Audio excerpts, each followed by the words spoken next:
भाई कंपन्याचा स्कॅम सांगू का तुम्हाला एक? बघा, हे साबण आहे, जर खुली तुम्ही एक घ्यायला गेलं तर 40 रुपयाची एक पीस म्हणते. आणि साला याचे एक पीसचं ग्राम आहे वजन फक्त 100 ग्राम, असं यांचं म्हणणं आहे. जर सपोज याचा जर आपण कागद हटवला तर ह्या सरळ 97 ग्राम भरते.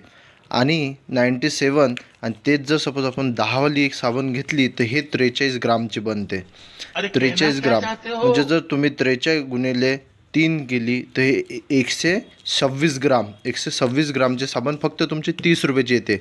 आणि हे 40 रुपयाचे येते. हालाकी हिचं वजन फक्त 97 आहे. साला या खड्ड्याचे 3 ग्राम घातले का याच्यात मग?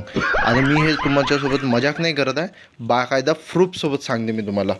मित्रांनो, इलेक्ट्रिक काटा मी चालू केला बाकायदा, आणि हे बघा, हे साबणचं वजन दाखवते इथे फक्त 98 आहे. 2 ग्राम अजून कमी भरले मित्रांनो यात. त्यासोबतच आपण हे 10वाली साबण पाहू आता. हे 10वाली साबण बघा, हे 43 ग्राम. याचा जर खड्डा काढला तर हे 43 ग्राम भरते.